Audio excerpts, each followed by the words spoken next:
My soon-to-be ex-husband insists he didn't cheat, claiming he was just talking to a friend. But I uncovered messages from his coworker Calyn that changed everything. You'd be so proud of me was her flirty opener at 1:30 a.m. Where was he really for those 3 hours? This is my first time posting, so I hope this is all legible. I also want to mention that this is going to be a lengthy post because I need to address the entire list of coincidences. I am a 31-year-old female, and my soon-to-be ex-husband, who is also 31 years old and male, and I are currently in the process of getting a divorce. Our divorce is not at all related to an affair, but that event felt like a significant betrayal on his way out. I noticed that our relationship felt out of touch in early February. Now it is April. I asked him if we were okay, to which he revealed a list of issues. I immediately shifted into problem-solving mode, offering therapy and beginning to address some of the behaviors I exhibited that bothered him. To be honest, I can be messy and am not the best at household chores, but I started to improve. About 2 weeks after that initial conversation, he mentioned he was going out for a drink with coworkers after his shift. He told me this around 10:00 p.m. As a manager of a brewery, this is not uncommon for him. Around 11:00 p.m., I was still awake and feeling hungry, so I made a pizza and intentionally left it out for him, assuming he would be home within the hour. However, I woke up around 2:45 a.m. and my husband was not home. I had a text from him around 11:30 p.m. stating that he was on his way home. Furthermore, the pizza had been put away. Yet he still was not there. I also noticed that the pizza had been stored carelessly, with pieces sticking out of the container, making it impossible for the lid to close. This indicated that a drunk person had indeed placed it away. He drove home drunk, ate pizza, then drove out drunk again, continued drinking with whoever he was with, and then drove home intoxicated for a third time. When I woke up, I called his friend Zach, who he said he was out with that night. Zach was clearly asleep and stated that my husband came home but that he did not know where he was now. Okay, well, fantastic. He finally came home after 3:00 a.m., explaining that he had been at the bar Sharky's with a group of people. The next day, I felt primarily upset about the drinking and driving. This was not at all like him. It was genuinely reckless and extremely dangerous since he had driven under the influence 3 separate times. My focus was on his safety, so I only addressed that concern. The following night, I am not sure what came over me. We had been together for 12 years, married for 2, and I had never sensed any infidelity until that moment. He was sleeping and I looked through his phone. In his Facebook messages, I noticed that his female coworker Calyn, who is also married by the way, had been messaging him. I found it a bit odd that she was using Facebook Messenger since she had his phone number. If she wanted to talk to him, why not just use a text message? That seemed irrelevant but still strange to me. Calyn is about 10 years older than us, and it is clear that her texting style differs significantly given the generational gap. However, her message sent at 1:30 a.m. read, "Hey, I actually went out and socialized tonight. You would be so proud of me." With a typed smiley face. Excuse me, why does she need someone else's husband to feel proud? Why isn't she seeking that approval from her own husband? Why is she Facebook messaging a married man at 1:30 a.m., and why is she making a point to type out a smiley face? To me, that comes across as flirtatious and intentional, especially considering her age. I couldn't see any previous messages between them because their messages have end-to-end encryption enabled. Only her messages had that feature. None of the other conversations in his inbox did. Interesting. Once I found the message and recognized that this woman was flirting, I began asking questions the following day. Guess who he was with that night when he came home and then went back out again? Ding ding ding. Calyn. First he said it was a group of people and she was not there. Then it was a group of people and she was indeed present. Eventually he claimed it was just her and supposedly one other girl. His story kept changing the more I probed, which ultimately revealed that it was just her and the other girl, or at least that is what he claims. I then checked the hours for the bar he claimed to be at. Remember, he got home after 3:00 a.m. Sharky's closes at 1:30 a.m. And anyone who works in bars knows that last call is typically about 15 to 30 minutes before closing. So my question is, where was he? I admit that I lost my temper and expressed my feelings by saying things like, "You are both married. This is unbelievable. You both are disgusting and should be ashamed," emphasizing the disgusting and ashamed parts. I was infuriated. I had discovered that my husband had been engaging in deceitful behavior. Then I began to put all these pieces together. I had met Calyn about 3 to 4 months prior. I thought she and I hit it off and shared a humorous and playful banter. I felt a sense of relief, thinking there was finally another woman at the brewery with whom I could be friends. However, in the past month, I noticed that she began completely avoiding me and even avoiding all forms of eye contact when I came into the brewery. My husband had been working there for 6 years, manages the establishment, and they provided food for our wedding, as well as the beer and a custom brew. Every member of the staff was invited to our wedding. Everyone knows me and greets me or at least offers a passing smile when I walk in. It is a sense of community. But Calyn suddenly stopped acknowledging me. In February, I hosted a floral pop-up at the brewery for Valentine's Day. I am a florist. One of the other women who works there even came and purchased flowers for her husband. It was very sweet. I love when a man buys flowers. That woman was delightful and I hadn't met her prior, but again I thought, awesome, another potential gal pal at the brewery. That night, I sent friend requests to both her and Calyn after realizing I wasn't connected with them on Facebook. I am friends with everyone else from the brewery, including certain customers who have become friends. Remember this, okay? This was February 14th, just 2 weeks after I asked my husband if we were okay, and he admitted we were not. Fast forward to a week later, during which he drove home drunk, stayed out with her until 3:00 a.m. and I discovered the messages. While I was investigating, I realized that not only did Calyn deny my friend request, but she also changed her privacy settings so that I could not add her. I had my best friend check her profile, and indeed the add button was visible, meaning she was open to receiving requests from others. Yet when I visited her profile, that button was entirely absent. I couldn't even cancel the request because it simply wasn't an option. She changed the settings specifically for me. However, she wanted to be friends with my husband and message him. Fine by me, so I went ahead and added her husband on Facebook and he accepted my request immediately. I began to dig deeper into my husband's activities after noticing that detail, and he informed me that they had also started a Spotify blend playlist with just the two of them for work. Now, Spotify playlists automatically add songs based on the preferences of the users.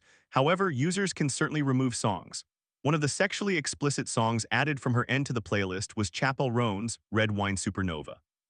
The lyrics include, "So baby, let's get freaky, let's get kinky, let's make this bed get squeaky."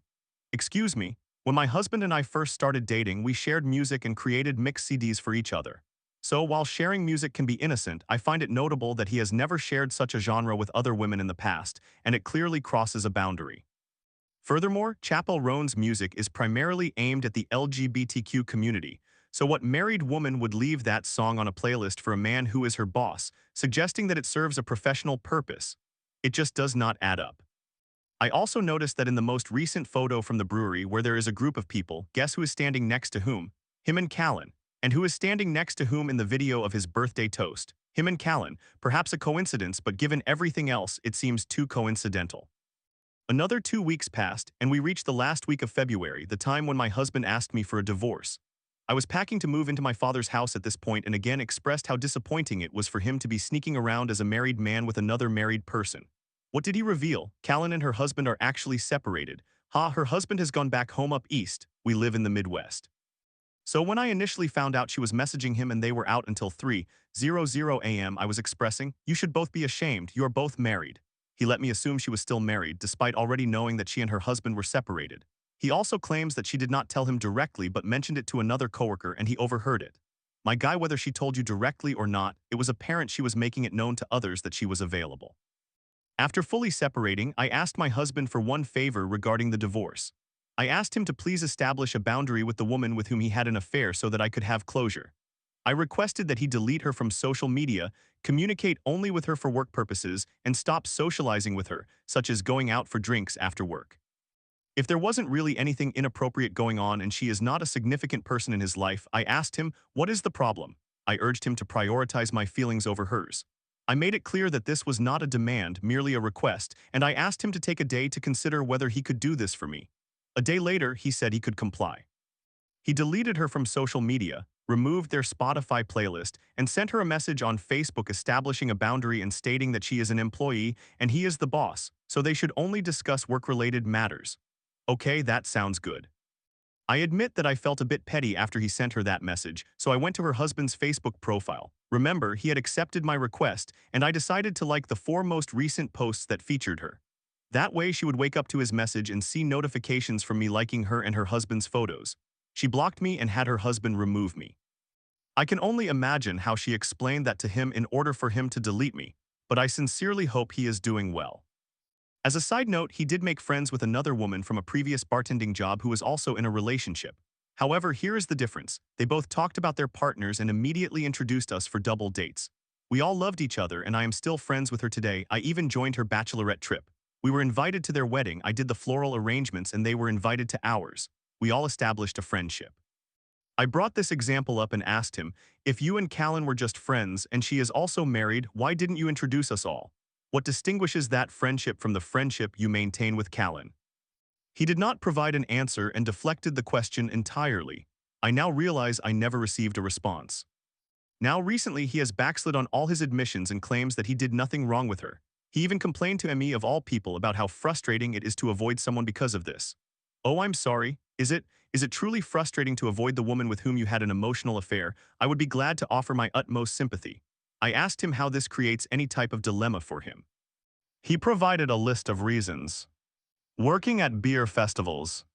Collaborating with other breweries. Attending live shows with coworkers. Company trips. Going to Lake Giacomo with Zach and other brewery employees. Let me break this down for you. Beer festivals the entire company cannot attend, only a few can go while the rest remain at the brewery. And he is the manager. He creates the schedule. Therefore, he can decide to send her to the festival while he stays at the brewery or vice versa. Collaborations with other breweries, the exact same situation applies. The front of the house where she works is not even involved in that. It is the brewer who makes the beer and the owners of the breweries who are part of those discussions. This scenario is completely unrelated to either of them and would not impede their activities. Attending shows with coworkers. When he mentioned that, I immediately asked if he was attending shows with Calyn as well since I had not known that. That would have been just another instance to add to my list of his inappropriate behaviors. However, he stated he only ever went with one particular guy who no longer works at the brewery. Then what's the point? Again, that example has nothing to do with her and does not alter his situation at all. Company trips. The brewery has only ever organized one company float trip, which occurred about 4 years ago. Therefore, that has zero effect on him. Going to Lake Giacomo with Zach, I inquired if Calyn had ever gone to the lake with them before. He said no. So then how is that an example that affects you? Every single example he provided about why it was frustrating for him to avoid her was utterly unfounded. These were all mere scenarios where he might encounter her, which could easily be avoided. I am extremely frustrated because he initially confessed to having an emotional affair, but is now insisting that he did nothing wrong and was simply talking with a friend. He originally agreed to avoid her except for work purposes to assist me with closure so that I would not have to think about my ex-husband working alongside the woman he had an affair with every day. But now, he is complaining to me about how frustrating it is. What do you all think? Was it an affair or was it just a friendship? Story 2. After 12 years, I asked my husband if we were okay, only to uncover a web of secrets. His late-night outings with Calyn, his flirty coworker, included emotional texts and even a shared Spotify playlist of suggestive songs. She's just a friend, he claimed, but is that really all it was? This is my first time posting, so I hope this is all legible. Additionally, this is going to be a lengthy post because I need to address the entire list of coincidences. My 31-year-old female, soon-to-be ex-husband, also 31-year-old male, and I are currently in the process of getting a divorce. Our divorce is not related to the affair, but it was a significant betrayal on his way out. I noticed that our relationship felt out of touch in early February, and now that it is April, I raised my concern with him. I asked him if we were okay, to which he revealed a list of issues. I immediately went into fix-it mode by suggesting therapy and working on some behaviors that bothered him. Honestly, I am messy and not the best at housework, but I started to improve. About 2 weeks after our initial conversation, he told me he was going out for drinks with coworkers after his shift. This was around 10 p.m. He is a manager at a brewery, so this is not uncommon. Around 11:00 p.m. I was still awake and feeling hungry, so I made a pizza and intentionally left it out for him, thinking he would return within the hour. I woke up around 2:45 a.m. to find that my husband was not home. However, I had received a text from him around 11:30 p.m. saying he was on his way home. The pizza had been put away, but he still was not there. I also noticed that the pizza had been stored carelessly with pieces sticking out of the container, making it impossible for the lid to close. It was evident that a drunk person had done it. So he drove home drunk, ate pizza, drove back out drunk, continued drinking with whoever he was with, and then drove home drunk a third time. When I woke up, I called his friend Zach, whom he said he was out with that night. Zach had clearly been asleep and said that my husband had come home but did not know where he was now. Great. He finally came home after 3 a.m. and told me he had been at the bar Sharky's with a group of people. The next day, I was primarily upset about his drinking and driving. This behavior was completely out of character for him. It was genuinely reckless and dangerous because he drove while intoxicated 3 separate times. I focused on his safety and only confronted him about that. The following night, I do not know what came over me. We had been together for 12 years, married for 2, and I had never had any suspicion of infidelity until then. I felt compelled to look through his phone while he was asleep. In his Facebook messages, I discovered that his female coworker, Calyn, who is also married, had been messaging him. This struck me as odd because if she had his phone number, why was she using Facebook Messenger to communicate with him? This detail may be irrelevant, but it felt strange to me. She's about 10 years older than us, so it was noticeable how someone from her generation types in chat compared to a millennial. Her message sent at 1:30 a.m. read, "Hey, I actually went out and socialized tonight. You would be so proud of me," including a typed-out smiley face. I thought to myself, ma'am, why do you need someone else's husband to feel proud of you? Shouldn't you seek that validation from your own husband? Why are you messaging a married man at 1:30 a.m.? The specifically typed smiley face seemed flirty and intentional given her age. I couldn't see any previous messages because their conversation had end-to-end encryption. Only her messages displayed that indicator while none of the other messages in his inbox had it. Interesting. Once I discovered the message and realized she was flirting, I began asking questions the next day. Guess who he was out with that night when he returned home and then went back out again? Ding, ding, ding. Calyn. Initially he said it was a group of people and she was not there. Then it became a group of people with her present. Ultimately, he claimed it was just her and supposedly one other girl. His story shifted the more I probed, which is how I learned it was just her and the other girl, supposedly. I checked the hours for the bar he said he visited, and remember, he arrived home after 3 a.m. Sharky's closes at 1:30 a.m., and anyone who works in bars knows they do last call 15 to 30 minutes prior to closing. So my husband, where were you? I admit I lost my temper and started saying things like, "You are both married. What the heck? You are both disgusting and should be ashamed," emphasizing the disgusting and ashamed parts. I was furious. I had discovered my husband had been messing around. Then I started putting all these details together. I met Calyn about 3 to 4 months ago. I thought we hit it off and enjoyed a fun back-and-forth banter. I was pleased to find another woman at the brewery with whom I could be friends. However, in the last month, I noticed that she began avoiding me entirely and wouldn't make eye contact whenever I came into the brewery. My husband had worked there for 6 years, manages it now, and they catered the food and beer for our wedding. The entire staff was invited to our wedding and everyone knows me. They greet me or at least offer a polite smile when I come in. It's a community. But suddenly not Calyn. In February, I organized a floral pop-up at the brewery for Valentine's Day as I am a florist. One of the other women who works at the brewery purchased some flowers for her husband, which was adorable. She was very sweet, and since I hadn't met her before, I thought it was great to make another female friend at the brewery. That night I added both her and Calyn on Facebook because I realized I wasn't friends with them there. I am connected with everyone else from the brewery, including certain customers who have become friends. Remember this detail because it is important. This all took place on February 14th, 2 weeks after I asked my husband if we were okay and he revealed that we were not. Fast forward to the following week, and my husband was driving home drunk, staying out with Calyn until 3 a.m. and I discovered the messages. While investigating, I noticed that she denied my friend request and changed her settings to prevent me from adding her. I had my best friend check her profile, and there it was, the add button ready for her to send a request. Yet when I accessed her profile, that option simply did not appear. It was not available for me to cancel request either, as the button was entirely absent. She had altered the settings for me personally. However, she was still willing to be friends with my husband and message him. So I decided to add her husband on Facebook, and he accepted my request immediately. I began pressuring my husband more about what was happening after I noticed that. He revealed that they started a Spotify blend playlist which included just the two of them for work. You cannot control what your Spotify adds to this playlist. It compiles songs automatically. However, you can certainly remove songs. One of the songs added from her side was one of Chappell Roan's most explicit songs, Red Wine Supernova. The lyrics include, "So baby, let's get freaky, let's get kinky, let's make this bed get squeaky."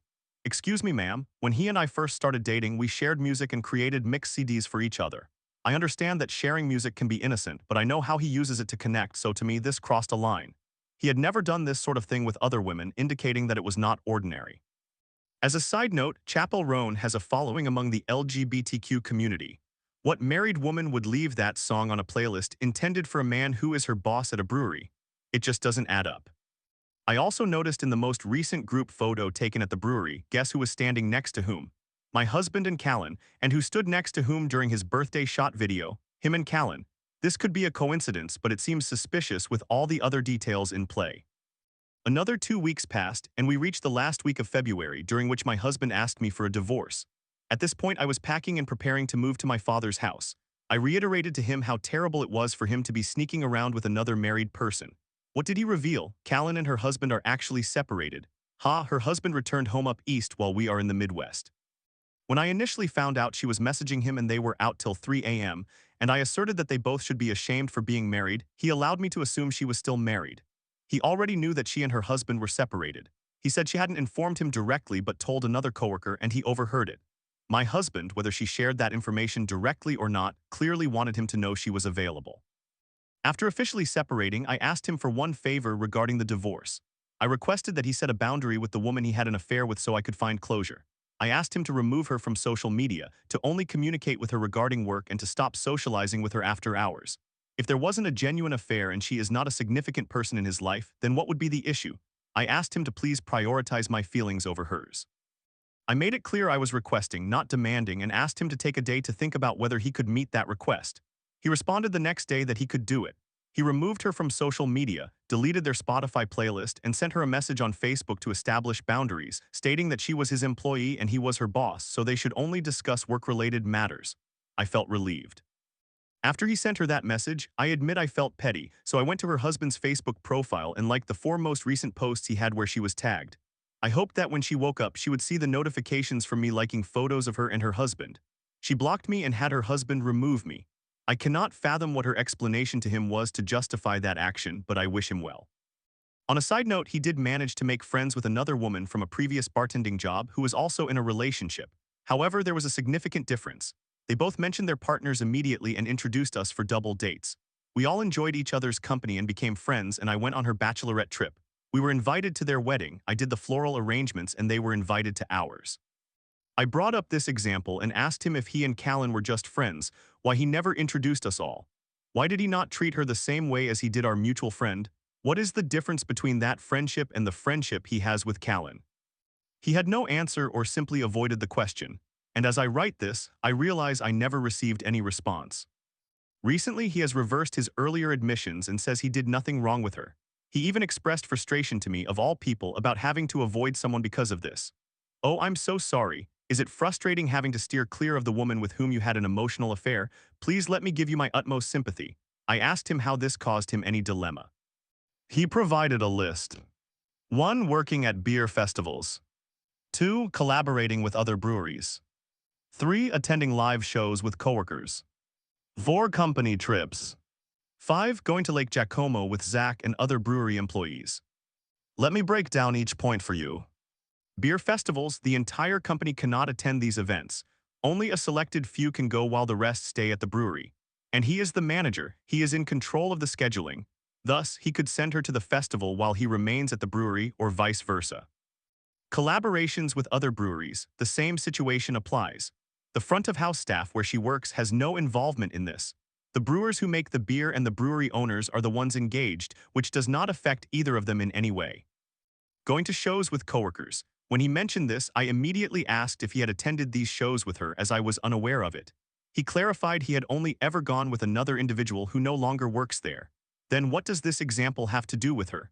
It has nothing to do with her or change anything for him at all. Company trips, the brewery has only ever taken one company float trip, and that occurred 4 years ago. Thus, it has zero impact on him. Lake Giacomo with Zach, I asked if she had ever previously gone to the lake with them. He said no, so how does that example affect him?